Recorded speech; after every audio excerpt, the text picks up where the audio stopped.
Welcome back to ICSE Standard 6 Biology class. Under the first chapter, Plant Life, the Leaf, we have already discussed about the arrangement of leaves on stem, venation in leaves, and functions of leaf in the previous video. So, what were the functions of leaves you learned? The important functions of leaf is it prepare food for the plant by the process of photosynthesis. It also help in the exchange of gases and also release water in the form of water vapor through transpiration. Besides these functions, in some plants, the leaves get modified to perform special functions. Let's see what are those functions. So today you will learn about modification of leaves. As I've mentioned, some leaves get modified for special functions. These leaves are called modified leaves. They do not look like normal leaves. They will be structurally and functionally different from the normal leaves, and these leaves serve different functions. They are leaf modification for support, for protection, for food storage, for capturing insects, and for vegetative propagation. So these are the functions of modified leaves. Let's see each function in detail. First one, leaf modification for support. A type of leaf which gives support to the plant is tendril. Does it look like a normal leaf? No. Tendrils are thin, thread-like coiled structure. It helps in climbing. In some climbers like pea plant, tendrils are present. Have you seen this kind of structures in a pea plant? Climbers usually have a very weak stem so that they need a support to climb over to other plants. Tendrils are sensitive to contact. Once they touch any support, they start coiling around that support and grow further. Second one is leaf modification for protection. Some plants have leaves which is modified to give protection. Example, thorns and spines. They are sharp, pointed, needle-like structures. In barberry, the leaves are modified into sharp thorns. It protects the plant from grazing animals. In some desert plants like prickly pear, leaves are reduced to pointed structures called spines. It protects the plant from grazing animals. It also helps the plant to prevent water loss through transpiration. In date palm, spines are also seen at the leaf apex. Another example of modified leaves for protection is onions.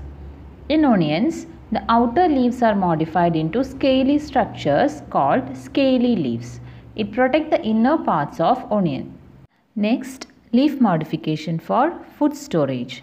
In onion, besides the scaly leaves which give protection, there are fleshy leaves also. It is present in the inner part.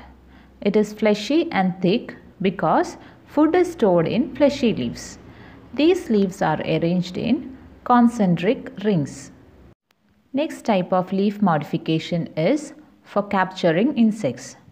Some plants grow in infertile soil which is deficient in nitrogen. Nitrogen is essential for the growth of the plant.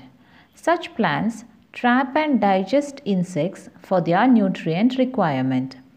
Insects are trapped with the help of modified leaves. These kind of plants that feed on insects are called insectivorous plants. Examples are pitcher plant and Venus flytrap. In pitcher plant, the whole leaf blade is modified into a pot-like structure called pitcher to trap the insects. The petule is coiled like a tendril that holds the pitcher in an erect position. The leaf apex forms the lid of the pitcher. Once the insect enters the pitcher through the opening, it slips downwards and the lid closes. The insect is then digested by the various enzymes. Another type of insectivorous plant is Venus flytrap.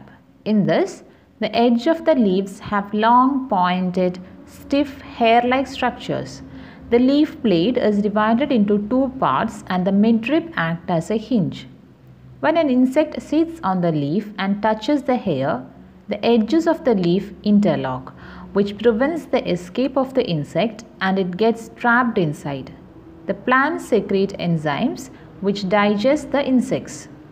Next is vegetative propagation by leaves.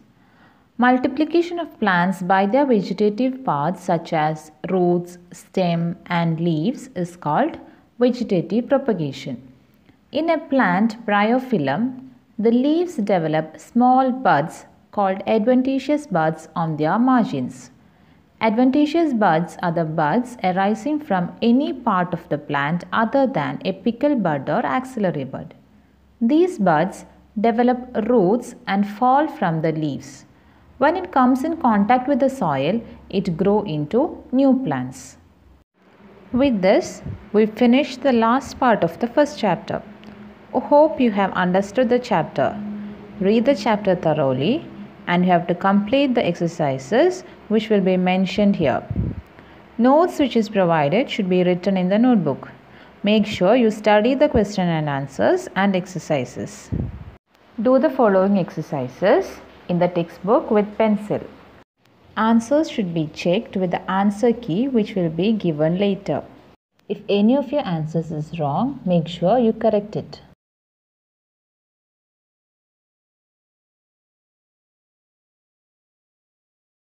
So thank you children for attending the class. Have a nice day.